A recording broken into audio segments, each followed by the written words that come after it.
All right, good to go. Listen, great to see everybody, man. Besides talking about properties tonight, always great to see everyone here. I'm going to give a quick just introduction, of Chris Jackson, who he is. I'm going to read from here. Chris Jackson is managing partner at Sharpline Equity, a private real estate investment firm focusing on multifamily apartment complexes. Chris has over 10 years of real estate investing experience with over 500 unit transactions, 7 full cycle multifamily projects under his belt. Currently has over 300 units under management and has raised over 12 million in private money. Chris has 20 years experience in the technology space where he brings that technology knowledge to all his commercial real estate projects. Chris has been a coach for Jake and Gino community for the last year, and his students have purchased over 100 units in the last year.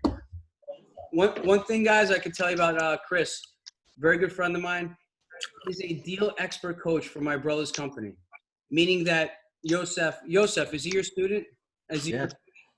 Yes, he's my teacher. Yes. So in Jake and Gino, what we do is our members, students come in and underwrite deals. And the reason they have a deal expert coach like Chris Jackson or Bill Ham is they bring the deal to the deal expert coach, and he will overlook their underwriting. He will not let a member of Jake and Gino buy a bad property. And this is an example of Chad Baker, who's a member of Jake and Gino. Bill Ham looked at his underwriting and did not let him buy a certain property, which saved him $200,000, saved him from losing $200,000. So, very grateful to have Chris Jackson and Jake and Gino, and I'm able to network and hang out with them all the time and invest in properties. So, Chris, it's all up to you now, man. All right. Thanks, everybody, for joining here. Thanks for putting this together, Marco. Appreciate it. I'm going to share my screen here. Here we go.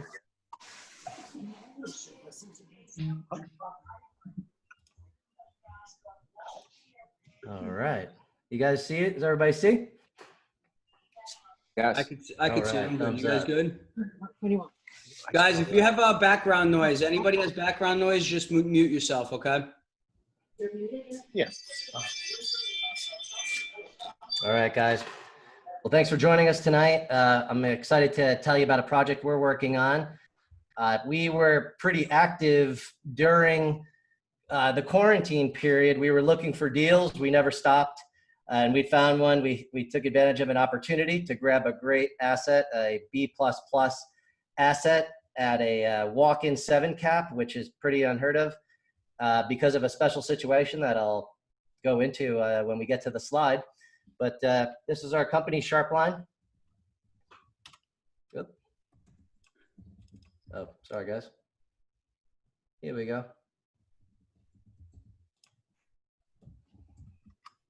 Here we go.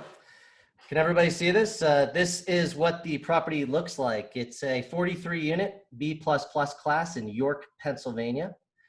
And the group that did this project, they did a gut rehab of a building. And I'll go over the, what's up? Oh, you can see all the quality of the finishes here. Like, look at the lounge area, the entryway. They have marble floors. You have a billiards room as an amenity, and just the quality of the units are just absolutely top notch. This is a great builder. They did quality work. There's no gaps in between the ends of the countertops that sometimes you can see in new build spaces. Just really high quality work. Exposed brick on some of the units. And just to tell you a little bit about us, like, who is Sharpline? Who are we? I'm Chris, and my business partner, Krista Testani. We're both managing principals here. We have over 500 unit transactions from varying sizes of projects, from a 8 unit, 10 unit, 16 unit, 56 unit to our largest 174 units. We currently have over 300 units, like Marco mentioned, and we've had 7 full cycle multifamily deals, from purchase, raising money, refinance, selling for profit. We both have about 7.5 years experience doing this. So about 15 years total for both of us. And we raised over $12 million and transacted about 20 million in projects. So I just want to talk about what the returns are going to be like on this project so you can see what it's like. It's a stabilized deal. We're walking in at a 7 cap And this is the first time that we've been able to offer an investment opportunity with monthly distributions. Normally we do quarterly or semi-annually, or sometimes they're a flip project where there's no cash flow for 2 years and you flip out at the end of it and make a high return annualized. But this is the first time we're able to offer a monthly distribution because it cash flows right away on such a great asset. So you can see about a little over 8.7 on cash return average during the hold. When we sell, we'll get a pop and get about around a 13.4 annualized return. It's going to be about a little close to doubling your money if we hold for 7 years. It's going to be a 5 to 7 year hold. And the distributions will begin, monthly checks will begin 30 days after we close. We're ready to distribute right away. And as you can see, you get a picture here. You can start seeing each one of the slides will have a picture of this building because it's so beautiful. These are what the units look like, really high-end finishes. So here's the property. It was built in 1950. It's on the main drag of York, Pennsylvania, and I'll get into York in the next slide. It's right where all the restaurants are. It's on a beautiful street. It's on what's called Attorney Row. There's a lot of law firms that are right on this road. And it was built in 1950, but it was gut renovated in 2017 to the studs. Everything is new, everything, absolutely everything. So, and with doing that, it got a 10-year tax abatement for that level of rehab. So we get to take advantage of that too, which is amazing. It's got a nice unit mix. It is heavy on the one beds, but that's actually okay here because Chris, there is such high demand. For some beginners on the call, explain what tax abatement is for them, please. Sure. Sometimes in certain areas, if you do enough of a renovation to a building that was vacant, the municipality will incentivize the builder to do such an injection of work into the property, such a capital injection, that they'll lower the taxes at a high rate for a long period of time. And this has a 10-year tax abatement of a certain percentage over the 10 years. So they wanted to incentivize to do this kind of work and to bring an on and B++, A- property. So are you 3 years into that tax abatement? No, they actually did it last year. Nice. Yeah, you get to take, like we have 9 years left on it. So when we're selling at year 7, there's still 2 years left on it. And that's baked into what we think we can sell for in the future with that knowledge. The rent, they have a lot of one beds, but they're actually in very high demand. They don't stay around that long because you're actually getting a fair amount of people right now doubling up. You'll have a couple that wants a one bed. And the rents are about 150 under the comparables for this level of 5-star rental option. And the rest of them, the 2 beds and the 2-in-1s, they're just on such high demand. They have balconies for 6 of the 1-bed, 1-baths. They go fast. You can charge more for them. And the 2-bed, 1.5 baths just fly off the shelf. What's unique about this property too is that it comes with a parcel in the back for 60 parking spots that are dedicated, which is nice for the residents. Not many other of the 4 or 5-star rental options out there have that. It's a 5.7 purchase, 132 a door for this B++ asset. The sales comps in the area are actually quite high. This is a high barrier to entry market. And for 2010 built or rehab, we're seeing things in 150 to 220 unit. 20 a unit. I actually looked at one today. I was at the property today. I drove back today. I live on Long Island. I drove back to the property today. I wanted to take a look at it just to make sure that things are still looking good. I go basically every week or two during this process, even though we're done with due diligence. And I saw a new build unit that's going for, we saw one interested in it on a new project. They're asking 210 a door. So this is being purchased for 132 with a gut rehab, full renovation. It's had a really great historic economic occupancy because the resident base is quite favorable. Doctors, attorneys, professors, engineers, students live there. So where's the upside? You know, we're always looking for where's the upside on these things. Are we just going to ride? I mean, cash flow is great, but how are we getting to more value? There's 3 existing storage units that are rented, and they pay about 50 to 75 for the existing 3. And there's a finished basement that we can add the following amenities, which are pretty attractive and allow for us to capture more other income and make it an even more desirable place to live. So we're going to add 10 more storage units for a similar price per storage unit. And we're going to add 5 work from home offices in the finished basement so that the residents that we all just went through quarantine can pay extra for an office within the building itself. These will only be for the residents of the apartment building now, and they won't be for outside rentals. But we already have demand for them, and we're looking at pricing of anywhere from $100 to $250 per month that can come in from this. Chris, what if you get that much for the work from home offices, the 10 storage units, would it make sense to make it 15 offices, or no? You want to make the storage units to get the same? I would say we're playing with the mix of this, just because we have had a lot of the residents also want more storage. Storage, okay.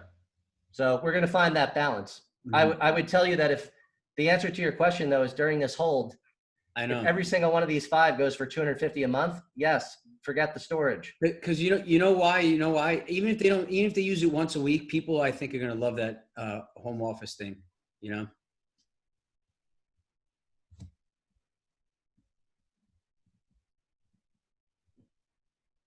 Well, I think he froze.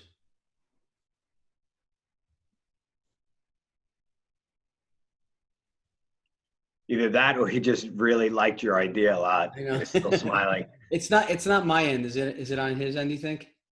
No, Yeah, it's it's just you, Marco. Marco, you zapped him, Marco. That's it. Stunned him. He was so shocked by what you said. Marco, at least he froze with a smile on his face. I know. I'm gonna take that picture. All right, let's see if he could jump back in. See if one of us have to admit him into his own presentation. Yeah.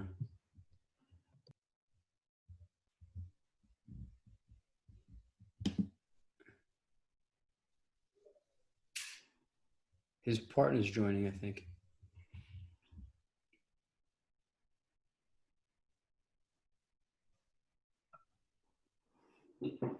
Hello. Krista, Hey. how are you? Hey, Marco. Yes. Hey, nice to meet you. Very nice Finally. to meet you. Chris froze, so we're waiting for him to jump back on. I was wondering. Yes, I was wondering what was going on. I'm sorry, guys, for interrupting, although I guess I'm not interrupting anything because he's not talking. I'm sorry I had to join late. I am Chris Jackson's partner, Krista Testani, by the way. I don't care if he comes back on or not. We'll much rather look at you and let you just Ah, run with it, Kristen. So, you know, it's okay, man. Hey, it's good to see you. You too. Ah, some familiar faces. Yes. We haven't seen each other in a while, Darren. We have to. Let me text Chris, see what's going on. Absolutely. We need to catch up. Yeah, definitely. What was he up to? Did he got through this presentation, I hope. Was he up to question and answers yet? Yeah. No, he just froze. It was I'm after gonna call him and say- the value add slide where you guys are going to add some storage and some offices in the basement. He was Okay. on that particular slide when it cut off. Okay. So I don't know what was after that.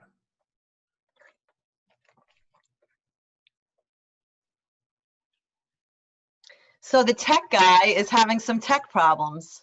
That's what's happening here.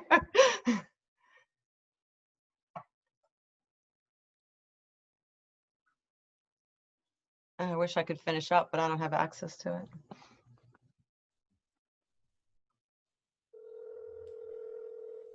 Well, that's really weird. Oh, here he is, just getting back in. Okay. Let's see if you can jump back in. What's up, guys? What's up? Technology. I'm a tech guy, and that's technology for you. Chris, my tech partner's having tech difficulties. That means everybody has tech partners, tech problems sometimes. Let me Oh share my my God. screen again. That's funny. All right. Yeah, Chris, share your screen again if you can. Where did I start freezing out? Um, Was I talking about? we're talking about the storage units, offices and storage units. Okay, so we're going to put 5 work from home offices.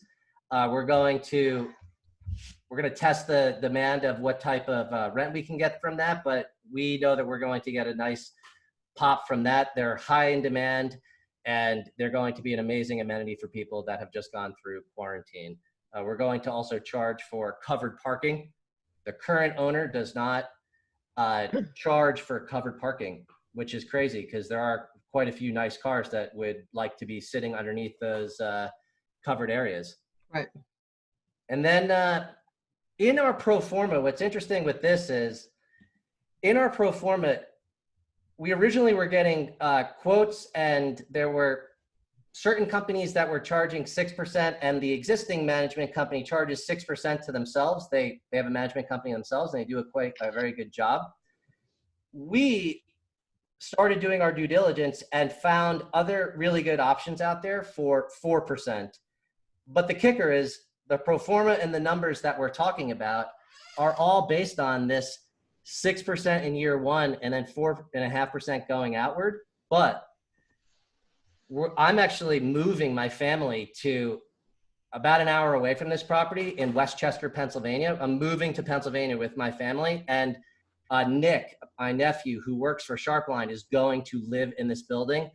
And at about the 6-month mark to a year, we're going to self-manage this building, and we're going to charge 3%. So that's not even baked into the numbers right now. We know that we can do even better with this property. So that's just a little extra in there right now. So the numbers are based on a higher percentage than we're going to even charge the property, and we're going to do. So Chris, you're another New Yorker that's moving out of New York, huh? I'm done. It's over. That's it. Moving my family to Chester County, Westchester, in a district called Pocopson. All right. To show you the level of commitment we have for this area and this project. So once again, that's what had me interested in. You know, I was already interested in the property, you know, when you sent it to me because how nice it is and all the details. But so what was it? The fee was 6% right now. Is that what you're saying? Right now, the existing property management company is charging themselves 6%. So we just left it there. Okay. Then we found that we could get other property management companies for 4%. Uh-huh. So we're leaving it in at 4.5, just on the pro forma side, so that the numbers work as in this format, 6 and 4.5. Okay. But we're going to self-manage, and we have options out there for 4%. So it's even better than this. We're going to self-manage at 3. You're going to be at 3%. And that's what I was telling some people that were asking me about the property. Because in that one sheet, you didn't write that. But I said, listen, he's moving out of New York. His plans are to move closer to the property, self-manage, and lower it to 3%. So whatever returns he's going to tell you, the return's going to be better after 6 months. But it's good to have these types of pro forma numbers in there because the property is not, and the returns are not based on us self-managing at those numbers. It's going to do better. So it's got a buffer zone. So you want to overproduce. You're going to tell, you know, you always want to tell, that's what we always talk about. You want to tell your investors a certain number, but you want to overproduce for your investors. And that's one way you're going to be able to do that. That's how, and there's Krista right there. Yeah, that's Krista. And that's what we've done our entire career. And that's how we've gotten here. Hey, Chris, so with dropping down to 3%, are you going to be giving any concessions for rent since he's going to be living in the property, or just curious? No, not at this time. We're going to talk about that. The 3% is fine for us. We'll figure out when he lives there, what kind of concessions we would give. Okay. But I don't think that's not on the docket. Okay, thanks. One thing that Bill Ham says is if a lot of times, Fernando, when you buy a property, you don't want to give a free apartment to a manager. You'd rather him pay rent and then just pay him more or something, because your NOI would be higher if he pays rent. So if you give him that free apartment, your NOI is lower. That one apartment can increase or decrease the property by a couple $100,000 in value. Yeah, fully agree. Yeah. So there's a lot of different ways to work that out. Oops. Let me just get to the next. Oh, there we go. All right. So why York, Pennsylvania? You know, why we have a lot of these markets across the country. Krista and I have been looking at the Pennsylvania market for over a year now. We originally started looking in the Lehigh Valley, which is about an hour and a half away. And what we saw was that there was a lot of opportunity with county growth, and there was a lot of money coming in from New Jersey capital and New York City capital. It's looking for a new home. The New York capital is getting very scared. It used to be very, very myopic and would say, I'm not investing anywhere else but New York City. Anybody that invests outside of New York City is an idiot. And that level of capital now needs a new home because they're saying, we're not putting it in New York City. And we've seen that over the last year, capital coming from all these different places and cap rates are compressing. So we started looking at all these central PA counties and doing our research over the last year. And we found that you could get high quality product, good cap rates, cash flow walking in with growing counties and diverse employment. So we have the York County has a $445,000, 445K population. So it's a large size county. It's got diverse employment. You have Harley Davidson's headquarters are there. BAE Systems is there. Utz Foods. There's some distribution, warehousing, because it's a logistics hub to get to different places like Baltimore, which is 55 miles away. Johnson Controls. There's healthcare. So you have a good diverse verticals, which we like to see. And also, I've like many of you have seen, if some of you don't follow me online, but some of you have seen, I keep on posting the flight from density, and we're seeing it happen. People are leaving Philadelphia. They're out of Philadelphia. They're out of Baltimore. They're out of New Jersey. They're leaving New York City, and they're looking for secondary cities that have that that can satisfy the urban need, but not be super high dense. And we're seeing that growth and development in these secondary cities.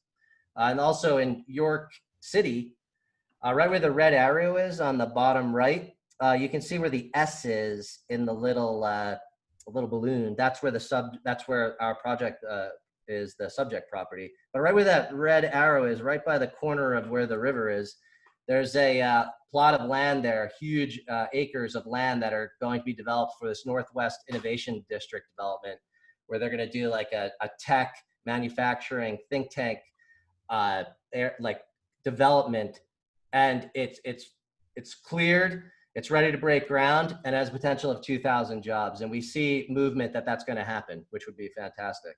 And then in this area, what's really interesting with rents and rent rise is it has about a 2.9 organic rent growth rate. And the reason that's happening also is we have growing county, limited supply. It needs the absorption rate is very positive here. It needs 165 new units per year to satisfy the demand, and there's no new projects in the pipeline. So there's no new builds coming to satisfy that demand. So this 5-star rental option is one of the rare out there. There's a few competitors. We're right in the middle for 1-beds, but that's why we can capture higher rent growth in this area, because there's no supply. And I didn't want to do a huge, long presentation with a ton of data, because I'll tell you why. There's a really big listed out executive summary with all of our underwriting and that you absolutely have access to, and I will answer any questions you have about it. We also have a tear sheet, but we have an executive summary with all the comps, rent comps, sales comps, the splits of what we're doing as far as the syndicator splits. It is an 80-20. So the investors get 80 of the cash flow and the sponsor gets 20.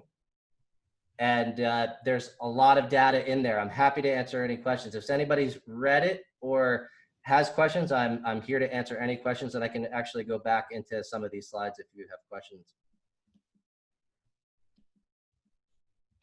I just want to make a couple comments on rent growth. I thought I heard somebody asked about rent growth. Yes, Chris, this is John. I was just asking about what your assumptions are on rent growth for the pro forma period. So what we did on the pro forma was, right now this property has a 97% historic economic occupancy. Right now it has 94, but new tenants that are coming in are creating a over 5% rent increase that we're not even putting in the pro forma for year one. Year one is a 0. We're going to call this what we're calling it a COVID year. COVID-19 year, the whole year. Chris, unshare your screen so we can see everybody, and then I can see who wants to ask questions. Sure. And then I'm going to put up all your info. I'm going to make sure everybody's got your info and my info. Sure. There you There go. we go. Yeah. Can I make a couple points? Darren, go ahead, buddy.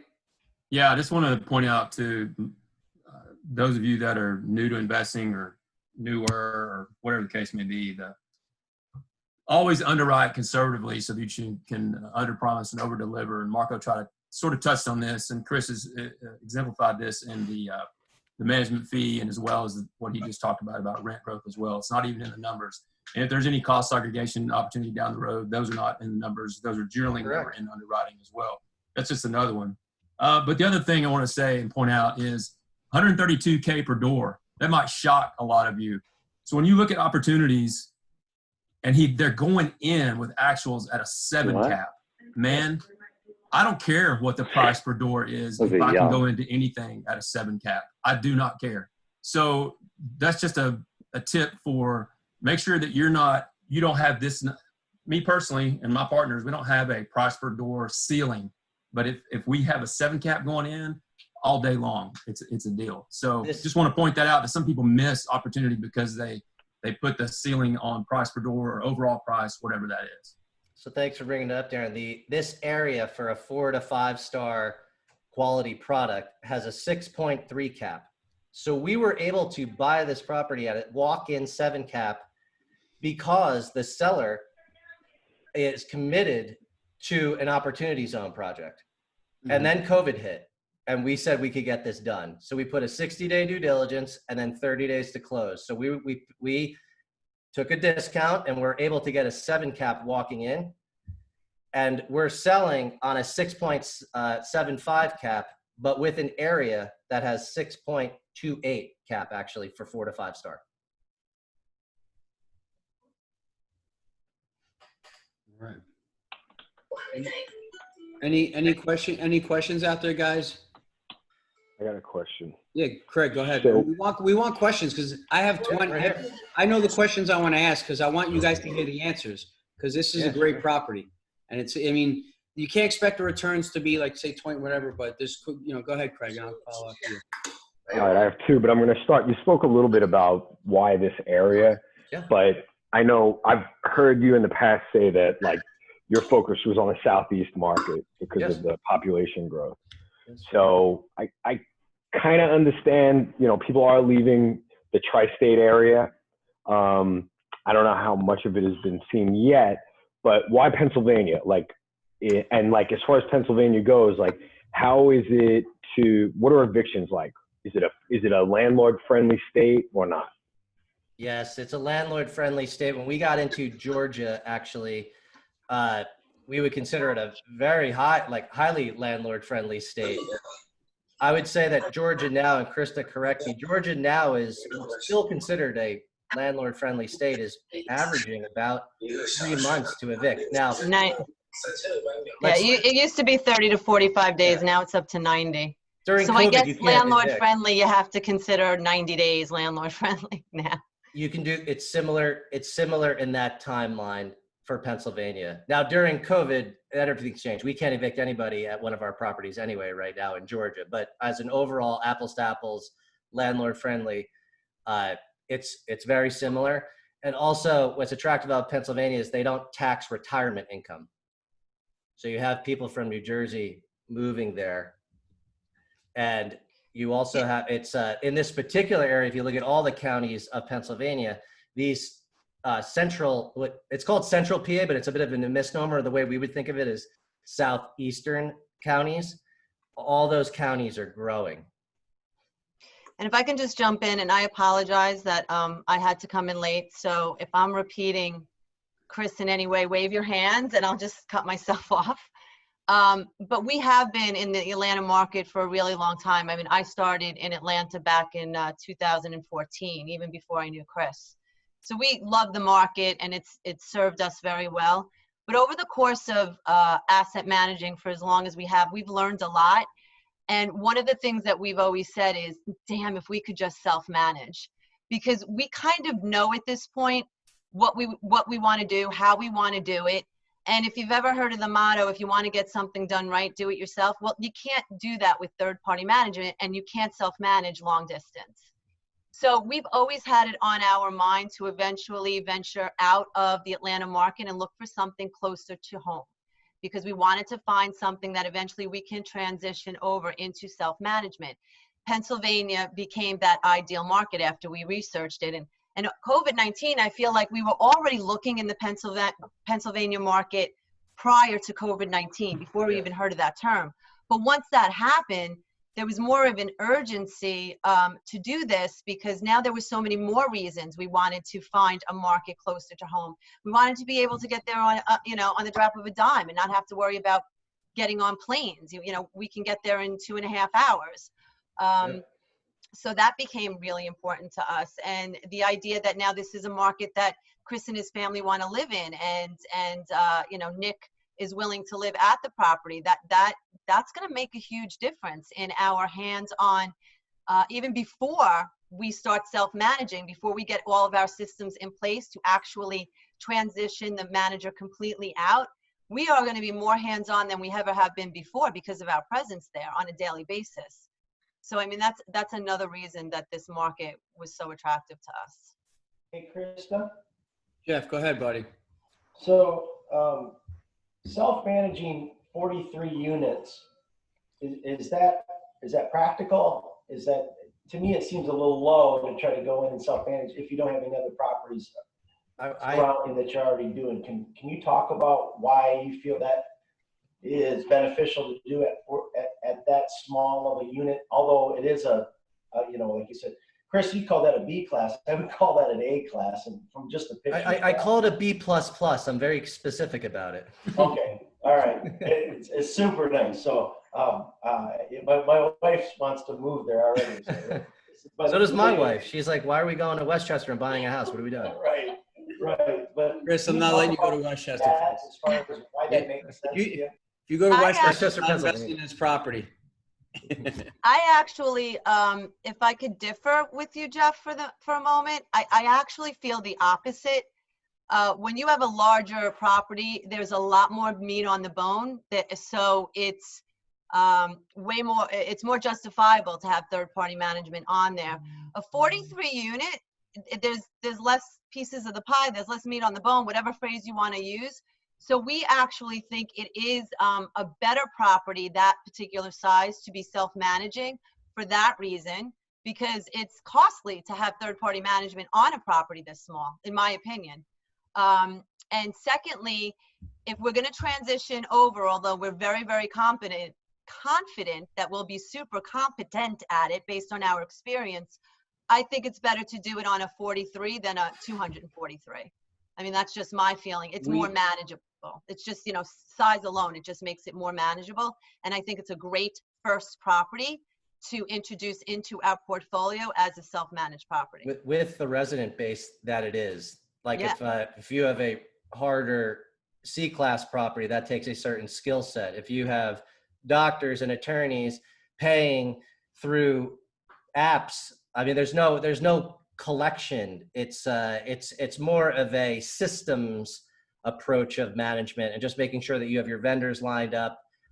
We think it's the right unit size to tackle for the first one, as opposed to thinking we can do it on a 300 unit, that we wouldn't do that. Jeff, here's another thing. I remember, Jake says the IMA mentality. So our first 26 unit Courtyard, Jake was the manager. We bought Park Place, I think next was like 40 units. Jake was the manager. Then the next one we bought was like a 70 unit, and he was the manager. After our third property, Mike Elchi, our CFO, we all got together. That's when we started the management company. I think we used a third party maybe for our next one, but then that's how we started Rand Property Management.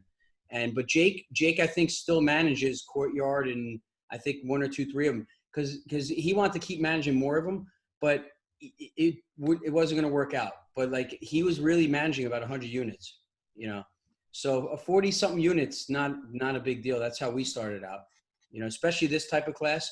Jake was managing Courtyard was a C minus, you know, and now we got it to a B.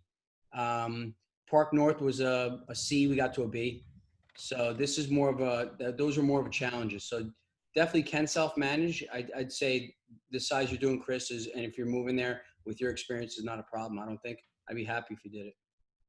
Yeah, we're excited about it. We think we can extract even more out. We have found that, you know, we're very good asset managers, but there's a limit to third-party management that you unless you're self-managing, you can't take those extra steps. So we're very good at third-party management. So we feel third-party asset management. So it's like, we feel we can extract another point or two ourselves when we do it. We just feel like we're going to be able to take those extra steps and faster lease ups, more renewal management. Well, third-party management, you're always going to have asset management. You're always going to be the asset manager. And I call it adult babysitting. And I'll give you the example. Correct. I talked about it today.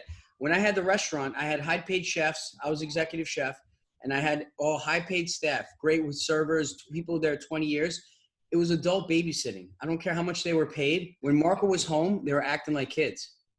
So I had to be there all the time, babysitting them.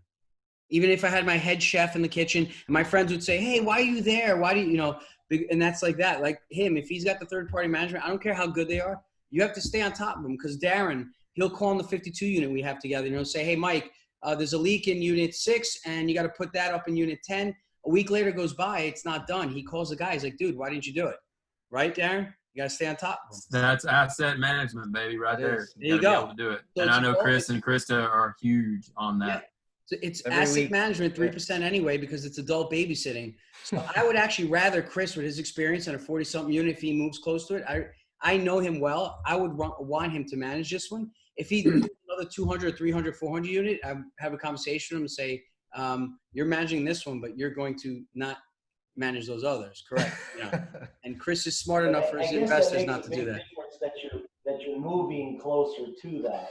It would be tough to self-manage a 43 unit if it was. Oh, I away or something. 100%. I wouldn't say that we're self-managing.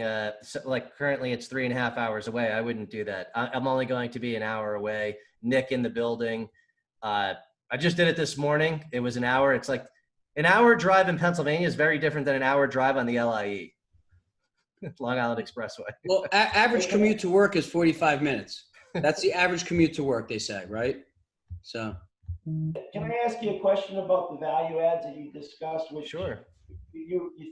When you're doing your analysis, and you got which I think Darren threw out cost seg, and then you talked about storage and some rental bumps of 5% you're seeing on the turns. How do you don't factor that into your analysis, but that's kind of like your ace in the hole? Is that, Well, is that how you kind of look at it? Okay, so there's a few profit centers. There's going to be the increase in revenue from storage, increase in revenue from the work from home, increase in revenue from charging for the 4 covered parking. We are not increasing rents year 1, but we will be increasing rents year 2. But I have to say, we're pro forma-ing. The numbers are based on no rent increase year 1, but I'm telling you right at this moment, people that are coming in, it's 10% increase from before. So we're just, the money's there. It's just that we're not pro forma it because it's a COVID year, and you have to be smart about it. That I don't want to pro forma something that we don't know where it's going to go. We're making year 1 look like crap. But even just to add to that, and to answer your question, we've been very conservative with the additional income line, which is, I guess, where you would throw additional rent from the covered parking and additional storage and office space. So to directly answer you, Jeff, no, we didn't bake it in. We didn't really bake that in to the extent that we could have. Yeah. To be conservative, which is our job, you know. Let's be as conservative as possible. Like we've always said, I mean, so we've had deals, Chris and I hate talking about it, but we've had deals where we've had north of 25%, north of 40% annualized returns with these same projections. Like you can get there. Things happen. Like the property does better than you think. Like, and that's what Marco, you were saying. Like, it's about setting an average, like setting the right expectations for what we believe this property can do, And You want to tell We're gonna you want to tell your investors say 8% because you want to produce 12 to 15%, just like Darren on that 52. Greg Scully, that me, Darren are in. Dr. Gupta's in this one. We underwrote it conservatively at 10%, tight 9%. I think the loan that we're getting. First month it produced 18%. Second month it produced 15%. This is in a pandemic in COVID. All right, so it's going to be producing 8, and this is without raising rents. We put in that without raising rents. We actually turned one unit at 695. Darren, I told Darren, Jake painted the railing and he rented it for 895 in COVID, right? We're seeing high demand. So this is a 52 unit in Knoxville, B plus property, awesome property. We were even looking at 6% returns, but Dr. Gupta even said, Dr. Gupta, what if it's only 6%, 7% return? You know what he said to me? He's an investor. It's 2% the bank gives you. See, he goes, I don't care if it's 6%. This is a beautiful property. We're in. Let's go, he said. And he's telling my cousins there. My cousin's like, oh, it's only 6% or 7%. And he heard that. And I said to my cousin after, I said, what do you think? He goes, well, Dr. Gupta's excited about it because it's a great property. It's 7%, and now it's paying 18% because we went in and we didn't even raise rents yet, because you got to be very, very conservative in the underwriting. And that's what we teach, our students, because you want to overproduce. And we stress, Darren, what do we stress them at? Like 70%, 68%? What was the question? Sorry. What do we stress the properties at? 68%, Chris? Yeah, I mean, Vacancy? I can tell you Underwrite for vacancy? Yeah. No. I can tell you what this property's break even is really low. I can bring it right here. On top of that, Marco, it's also what you keep, right? You're getting 6-7%, let's say, but it's in other jobs and other industries, you're not keeping all that. In this case, it's about what you keep as well. Yes, and for the new investors, that's tax free. You know what I'm saying? So rental income is tax free. Plus, you're going to do cost segregation on this, correct, Chris? Yes. Yeah. So we're going to do cost segregation for the new investors here that don't understand. Say you get an 8% return. It's not really an 8% return. At the end of the year, it's an 11% return because you're going to do cost segregation, you're going to do depreciation, and you're going to force cost segregation and depreciation. You get money back in your taxes. So you're going to get 11% at the end of the year because it's going to go against your income for your taxes. I'm into real estate. I buy real estate for the tax benefits. So I want to buy 1 to 2 properties a year. So that's what I'm looking to do. So that's another benefit on top. Is that correct, Chris, or no? How I explained it? Yeah. I mean, we're like this. There's so many benefits to you get the tax advantage. It is about what you keep. It's everybody's tax situation is different, but it is like a point or two more. And like you said about stressing properties, this property itself has an average over the 7 years, an average of 69% break-even point. I guess 68. All right. And I was just guessing. Okay. So Marco, I have a question. Yeah, go ahead, Tom. I want you guys all to have questions. And listen, go ahead. Tom, 1 second. Write down questions and I'll give you Chris's cell. Call him, ask him because, sure. Go ahead, Tom. My question is there a way that we can find out where we can review the documents that we would be signing on? And I'm just curious to see what capacity are you looking the to be at? In other words, we are a shareholder of the property or of the corporation that owns the property, or how? Yes. In simple math, like this property, this is a $2.5 million raise. We already have 60% of the raise committed in, I guess, 2 days. But like, let's use easier numbers. Let's just say there was $1 million raise. If there were 10 people at 100,000, they'd be 10% owners. So you're looking for 2.5 now? Yes. I'm working on a $9 million raise on a 276 unit in Shaker Heights, but I'm not, me and Darren, we're going to actually do that one. I'm not doing that one. I'm helping my friend with the loan and with everything else, but because we have so many other deals going on. So this $2.5 million raise for new investors, this is a small raise compared to a lot of other raises.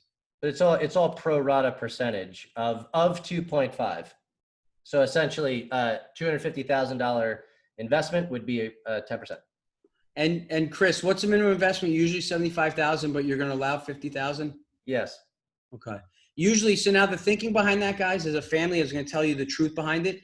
I do not like syndication. I own about 17 properties with my brother Jake and Mike Elchi and Darren and Mike Constantis and a bunch of other JP.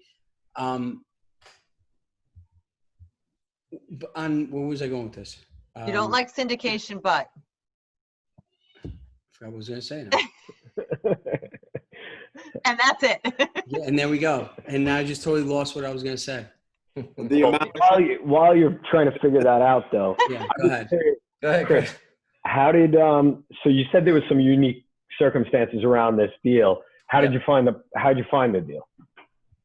So Nick is scouring all of the on market and off market. This went on the market for a day, and we said we like it. We like the property. COVID showed up like I think 2 weeks later, and we said we're only interested if we can get it at this price. And at that point, the seller was like, "Oh boy, I don't know if I'm going to be able to sell this thing right now." And we got a substantial discount so that we could walk in at a 7 cap. So we found it because Nick like saw it right away and was like, "This is a really beautiful building and these numbers work. Like, let's figure this one out." Because a walk-in at the time, we didn't think we could get it at a 7 cap walk-in, but a walk-in 6 cap at this type of beautiful property was like, let's spend some time to see if we can get it. What was the list price initially? 6 million, and we got 300,000 off of it. So and you fully renovated it? What's that? And you had to fully renovate the property? It's got renovation. So you bought it. So you bought it at a 7 cap, fully renovated it. What's the cap rate now? We did not fully renovate it. What's that? The seller fully renovated it. We're buying the seller renovated We're it. buying it. it. No, we didn't. We're buying it fully renovated. We're not doing anything to it.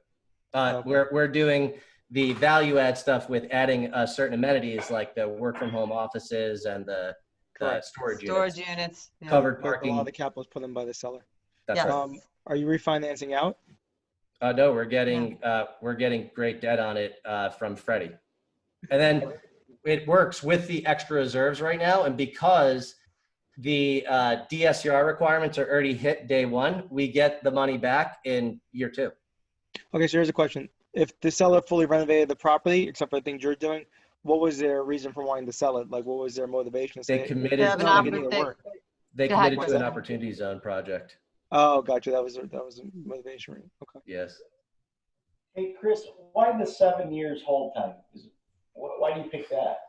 Why the 7-year hold? It's a 5 to 7 year hold. We may sell in year 5. It's meant to be a hold cash flow because we can shell out cash flow day 1 on this monthly distribution. So it could sell at year 5, but we just want to set the expectations for 5 to 7. Me personally, I feel like 10 years is too long, 5 years is too short. 7 years is a nice compromise, and as long as you got a prepay step down penalty program so that you can calculate your exit and take advantage of an opportunistic sale if it comes up in any year prior to your exit year, your last year, I should say. That's kind of how I've always felt.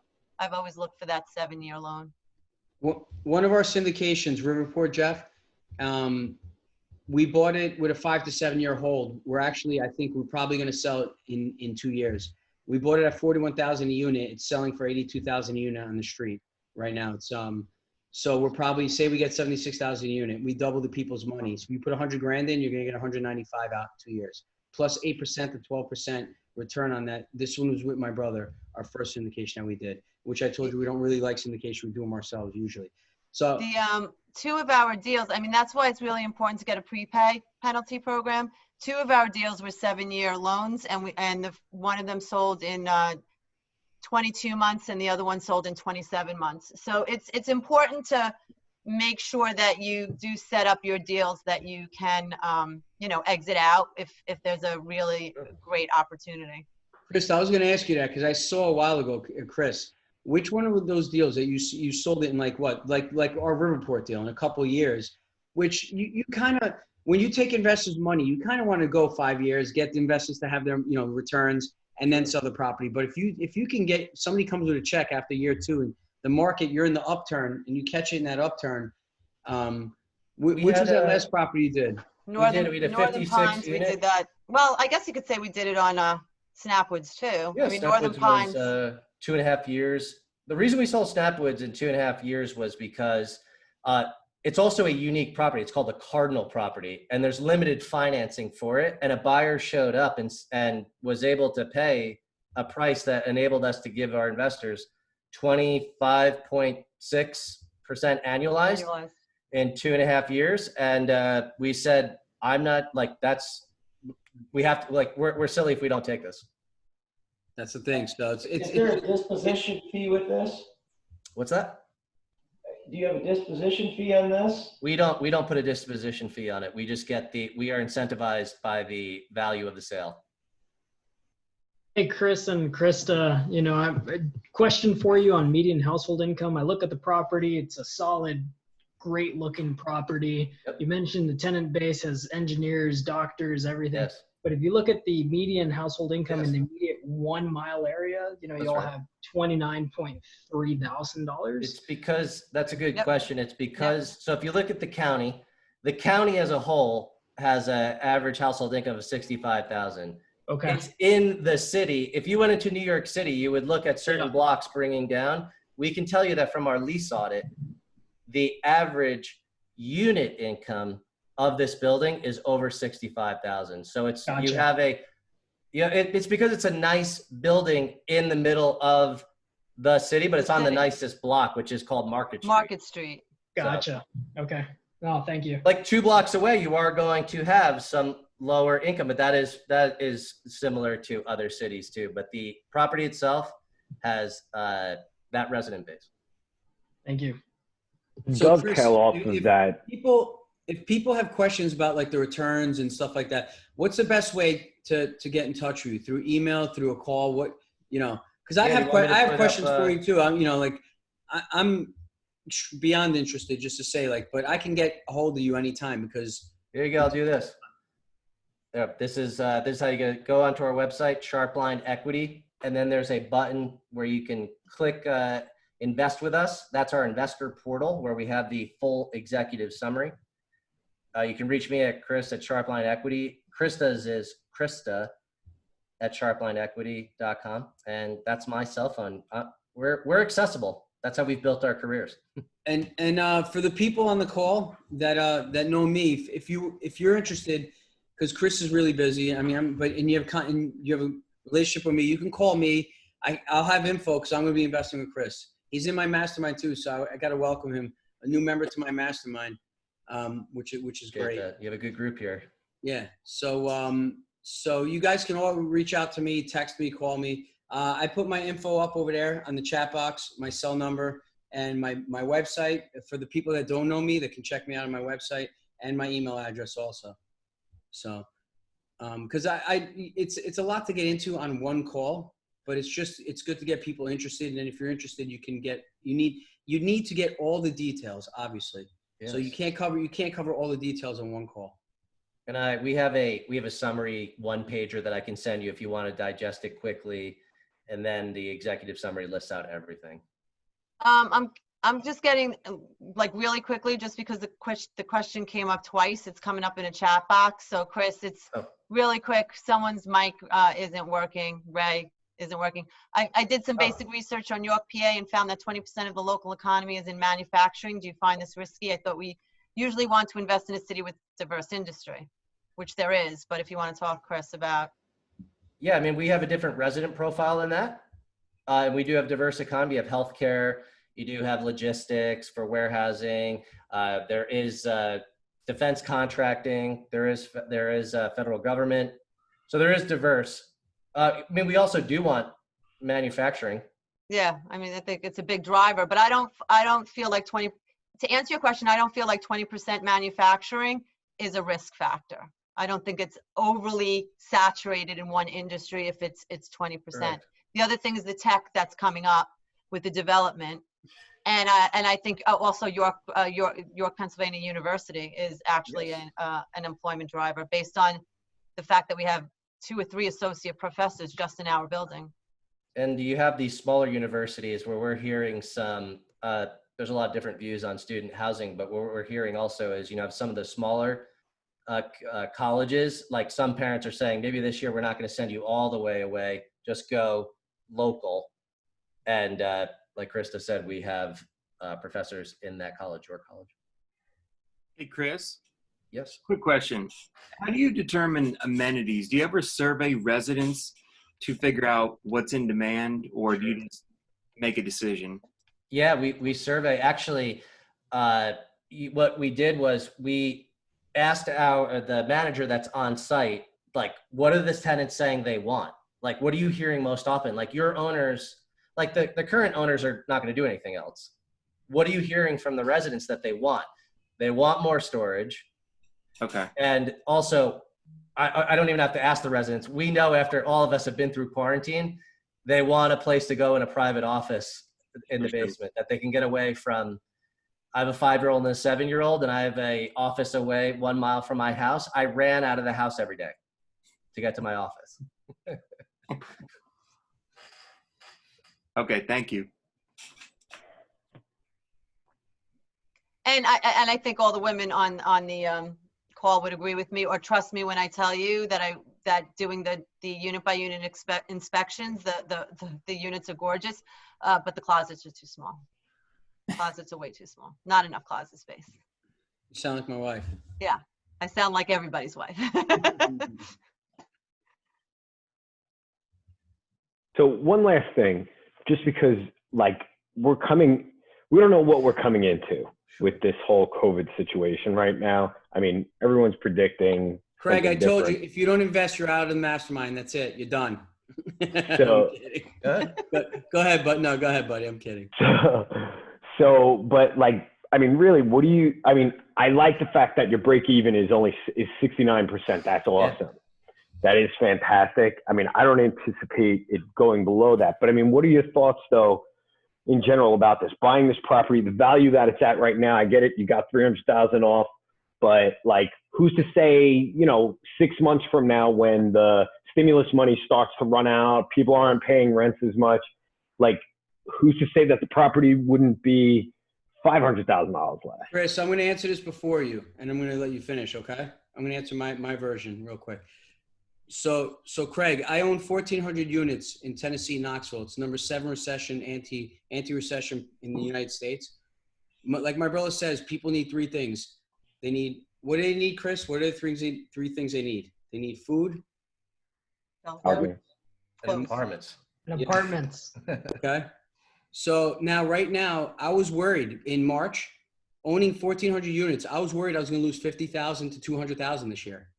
And I called my brother, do we buy right? Are we managing right? And it's just like anything else. On our management, Jake, our management company, on our 1,400 units, we are going to every door. If the person's unemployed, Jen, our head manager, and she has the computer with her. If they don't have a computer, she's signing them up for unemployment right there. Once she signs them up for unemployment, she gives them a list of like 7 places that are actually hiring.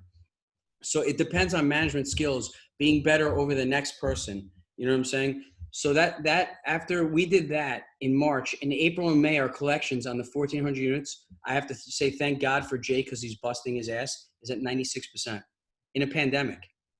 Okay, because a person who makes $12 an hour, who's making $300 a week right now, is getting $800 a week in Tennessee. He's getting $500 more a week from unemployment. That's going to end in July, but they're probably going to extend it because of what's going on, the cases are going on. And if they don't extend it, even if they make $300 a week in unemployment, they're not going to go back to work until that runs out. So whoever's on unemployment's fine. For us right now, so that's what we're seeing with our collections.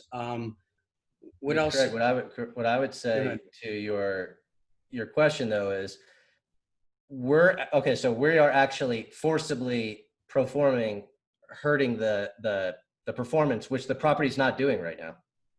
Like the property's doing well right now, and we're hurting it even more on the pro forma to see what it will do if it gets hurt. And these are the numbers that you're seeing. To your question though, like, will it be worth less in the future? I might actually counter with the property doing as well as it's doing, what if it's worth more? That's why we're buying it.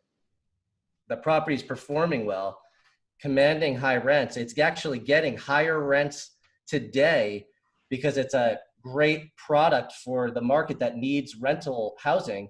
And we're getting 5 to 10% more than the last renter. The property value is actually going up right now at this moment because we're getting higher rents and the occupancy is healthy.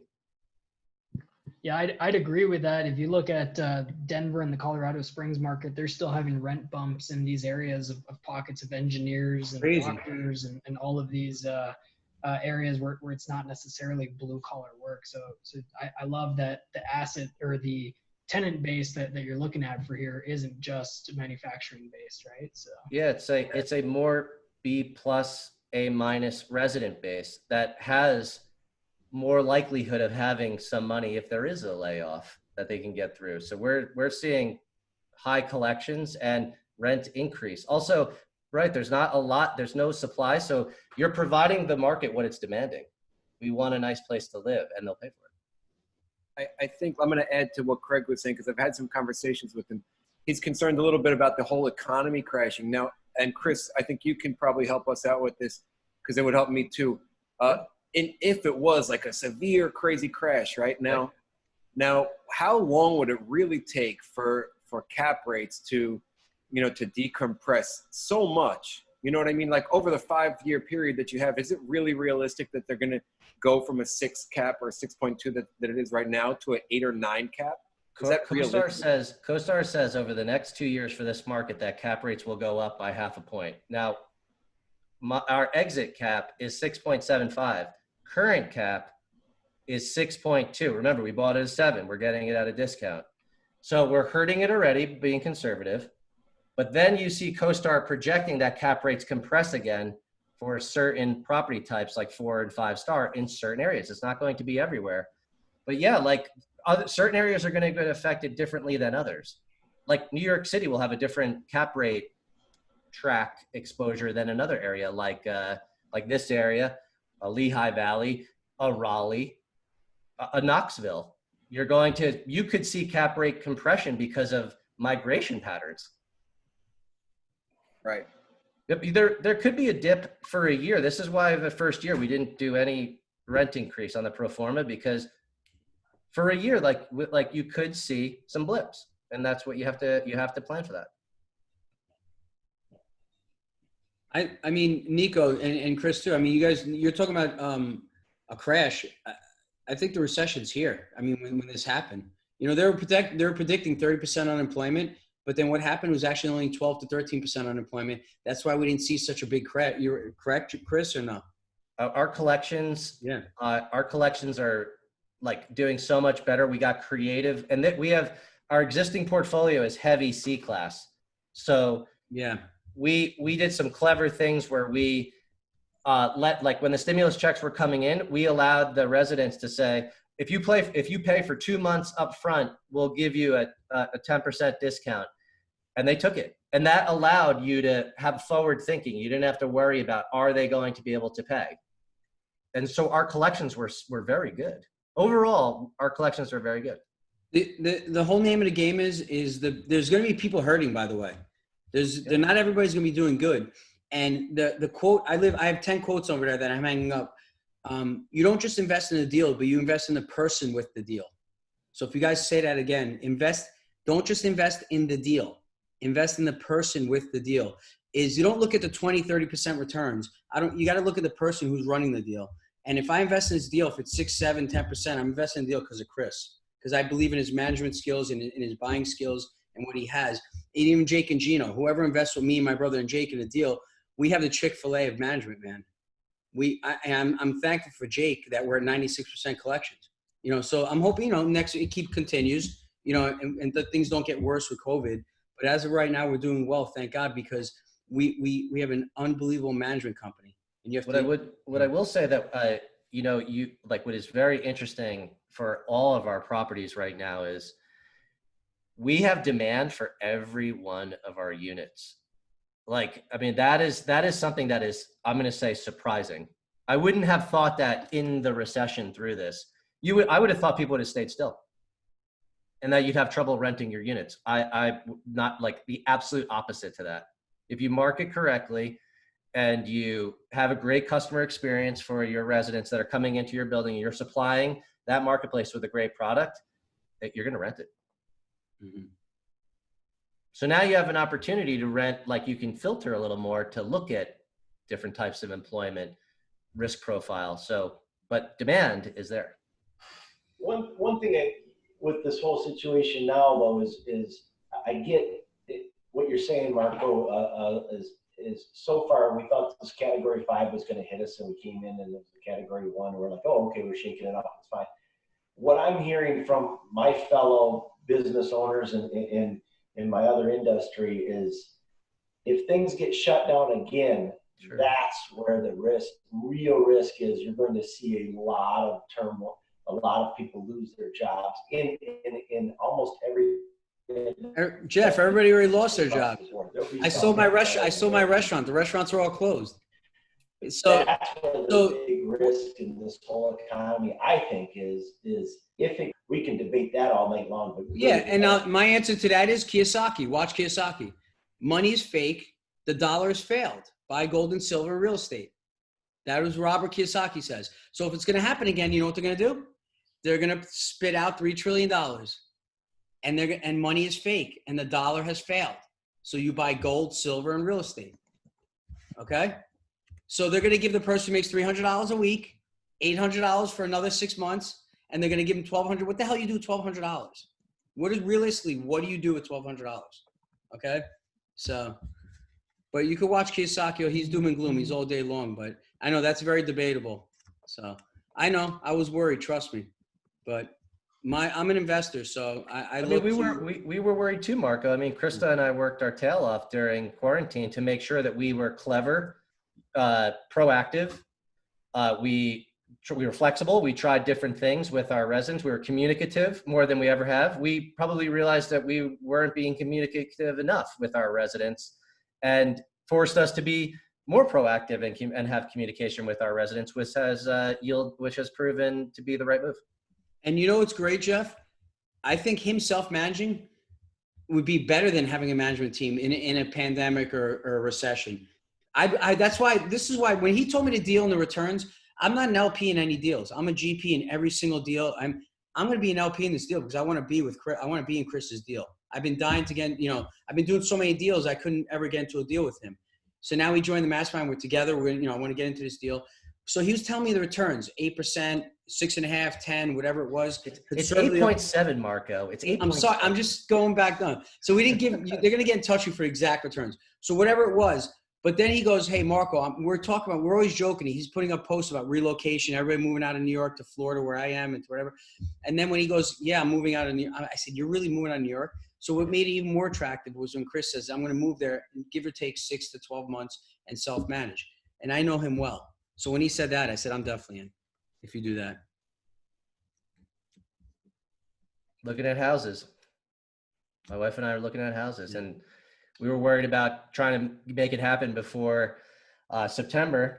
We'll see if we can. I see a couple houses that are interesting to us, but I'm not sure what the school year is going to look like. So my wife's okay with moving them in the middle of the year because they're. Dude, don't worry about it. I moved a 15, 12, and 8-year-old in the middle of school year. Don't worry, just do it. Don't worry about anything.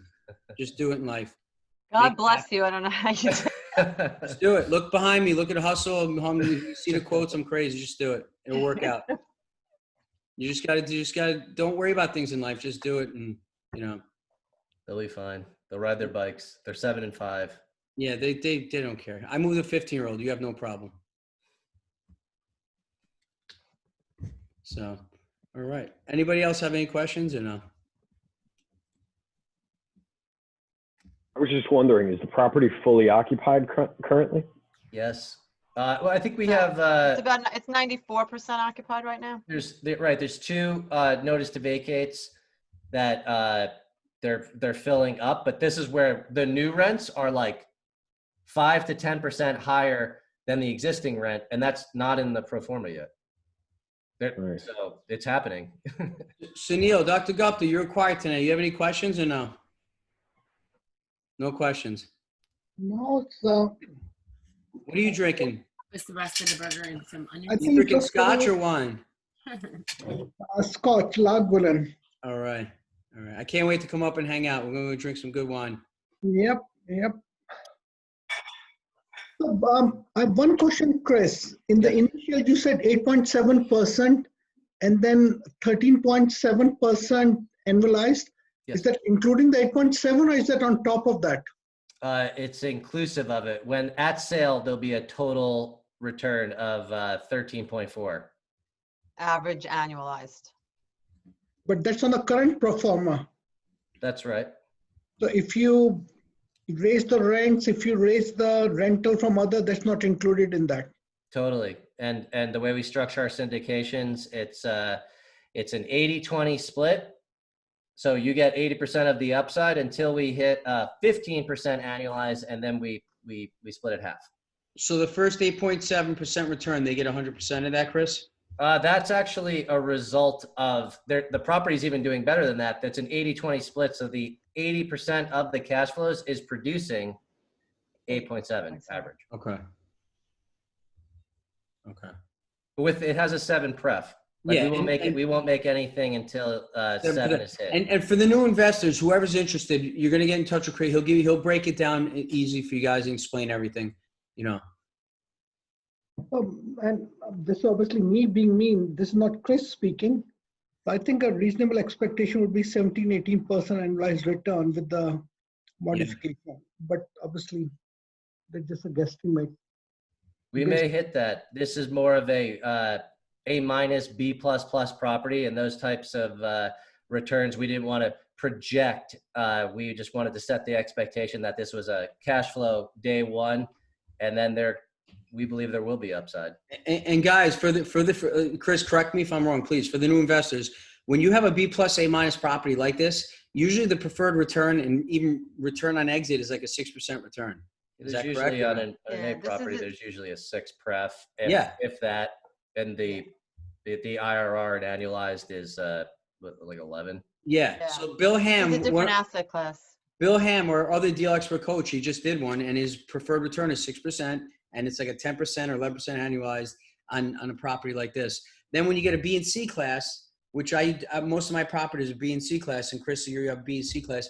There's 8%, preferred, and there's higher returns and everything, and there's a lot more risk involved too. It's not as good of a, it's more of a blue collar rental class. Risk reward. This one is reward. Yep. Right, risk reward. Just like the stock market, buying a G stock versus a startup or something. You have a commitment from a bank and what interest the loans are? I do. It's we're doing it 75 LTV. We're using Freddie. We're gonna get Freddie Mac. And is it non-recourse? Is it non-recourse or no? Yes. It is. Yes. It's non-recourse. We're looking at 4.16, but that's because we are getting a step down. We don't want to do yield maintenance. We want to be able to sell. If year 3 comes along and that price comes in, that just the returns go through the roof, we'll have a prepayment penalty that's not extreme, that it doesn't allow you to sell. The yield maintenance to get those super low rates prohibits you from selling a lot of times. Well, it's Chris, 4.20, 4.16 if there was no IO, 4.20 with 1 year of IO. With 1 year of IO. They're giving you 1 year. We don't really need it. We don't really need it. It cash flows right away. Get the principal pay down for safety. Okay. Hey, Chris, you may have mentioned this. We jumped on a couple of minutes late, but with this property being built in the 1950s and being renovated in 2017, are there any, unseen capital expenditures you think could be creeping up on the property, like the plumbing? I don't know if there's a boiler or AC or anything. Good question. We would not be saying that it's a new property unless all those things were replaced. The mainline pipe in the front was recoppered, so that totally fine. All the AC units new. All the plumbing, like all the electrical new. Windows new. Everything is new. Awesome. That's how they got the tax abatement. They had to do all that work. Gotcha. Yeah. So when you're saying a tax payment and ripping it down to the studs, it's literally just about everything now. Yeah. Right. Everything is new. Right. Yeah, that's awesome. Which is normally stuff that we get nervous about in the higher return items that like C class, that not people aren't really putting in the needed CapEx that is required for those things too. That is going to start to be needing, and it's going to be expensive. Oh.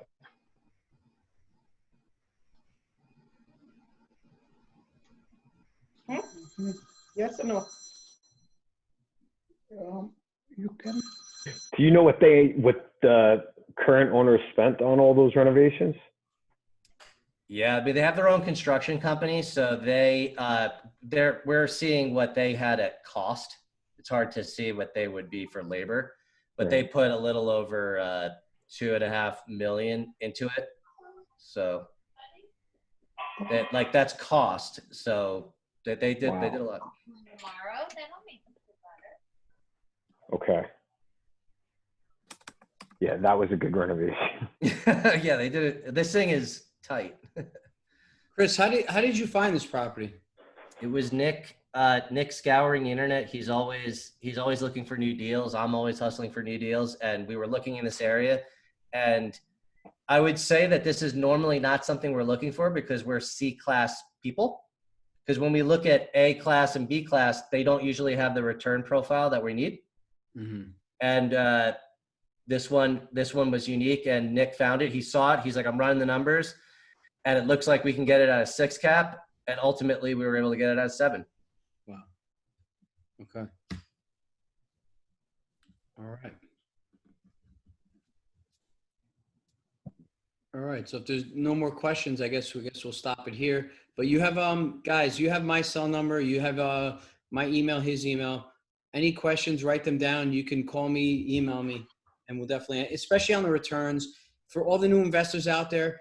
If you're a new investor and you're not on even words with like LP, GP, stuff like that, any returns, anything you guys want to know, just reach out to me, and then I'll get you in touch with Chris. And if you want to reach out to me direct, absolutely. If you want to ask those questions that you didn't want to ask in a group setting, or you just want to get to know us better, Krista and I are available. We've built relationships with our investors over the years, and we'll absolutely be there to answer the call and get to know us. And last thing, Chris, I'm excited that you joined our mastermind. We literally have 27 people. We have 1 or 2 spots left. We're booking 28.